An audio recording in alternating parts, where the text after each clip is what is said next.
আসসালামু আলাইকুম। আশা করছি সবাই অনেক বেশি ভালো আছেন। মানিবক্স বিডি চ্যানেলের পক্ষ থেকে সবাইকে স্বাগতম।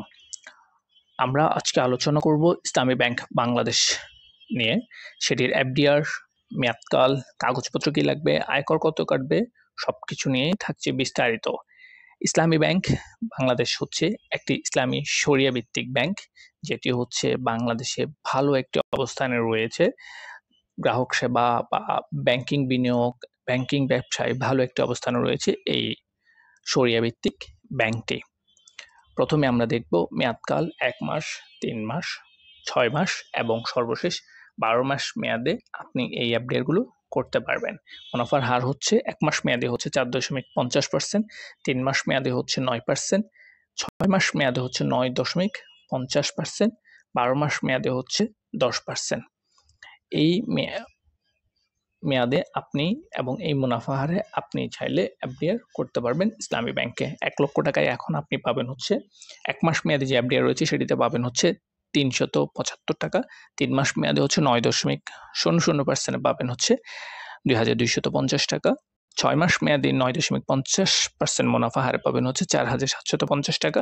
১২ মাস মেয়াদি যে এফডিআর রয়েছে সেটিতে পাবেন ১০% মুনাফা হারে পাবেন হচ্ছে ৳১০,০০০ টাকা। এখন আমরা দেখাবো ১৫% ট্যাক্স বাদ দিয়ে আপনি আসলে কত টাকা পাচ্ছেন এই এফডিআর গুলোতে। ১ মাস মেয়াদে যদি আপনি ৳১,০০,০০০ 15% মুনাফা হারে পেয়ে পাবেন হচ্ছে ৳৩১৮.৭৫। ৩ মাস মেয়াদে পাবেন ৳১,০০,০০০ টাকায় ৳১,৯১২.৫০। ৬ মাস মেয়াদে পাবেন হচ্ছে ৳৪,০৩৭.৫০ এবং সর্বশেষ ১২ মাস মেয়াদে পাবেন হচ্ছে ১০% মুনাফা হারে 15% ট্যাক্স বাদ দিয়ে ৳৮,৫০০। এখন আমরা এখানে 15% ট্যাক্স বাদ দেওয়ার কারণ হচ্ছে, ধরে নিলাম আপনার কাছে টিন সার্টিফিকেট এবং রিটার্ন স্লিপ কোনোটি নেই। সেক্ষেত্রে আপনার যাতে হিসাবটি করতে সুবিধা হয়, আপনি ব্যাংক থেকে কত টাকা পাবেন সেটি আসলে আমরা বের করে দেওয়ার চেষ্টা করেছি। এখন আপনার যদি টিন সার্টিফিকেট এবং রিটার্ন থাকে সেক্ষেত্রে কিন্তু আপনার 15% ট্যাক্স কাটবে না। সেক্ষেত্রে আপনার ট্যাক্স বা আয়কর কাটবে হচ্ছে 10%।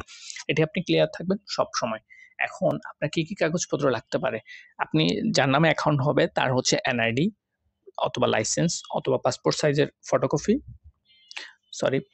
ফটোকপি এবং হচ্ছে নমিনির ক্ষেত্রেও সেম এনআইডি, পাসপোর্ট, লাইসেন্স যেকোনো একটির ফটোকপি, পাসপোর্ট সাইজের ছবি, অ্যাকাউন্ট হোল্ডার এবং নমিনির বোথ। সেখানে হচ্ছে নমিনির ক্ষেত্রে হচ্ছে অ্যাকাউন্ট হোল্ডার দ্বারা ছবিগুলো সত্যায়িত করা থাকবে এবং আর যদি কোনো কাগজপত্র চায় ব্যাংক কর্মকর্তাকে সেটি প্রদান করতে হবে। সাথে হচ্ছে বিদ্যুৎ বিলের কপিটাও লাগতে পারে অ্যাড্রেস ভেরিফাই এর জন্য। এখন আপনার যদি ইসলামী ব্যাংক পছন্দের তালিকায় হয়ে থাকে সেক্ষেত্রে আপনি চাইলে নির্দ্বিধায় এই ব্যাংকে গিয়ে এই আপডেটটি ক্রয় করতে পারেন। আর কোনো তথ্যের প্রয়োজন হলে, অন্য কোনো ভিডিওর প্রয়োজন হলে আমাদেরকে নির্দ্বিধায় জানাতে পারেন। আমরা চেষ্টা করব আপনাকে সহযোগিতা করার সর্বোচ্চ তথ্য দিয়ে। আজকে পর্যন্তই। ধন্যবাদ।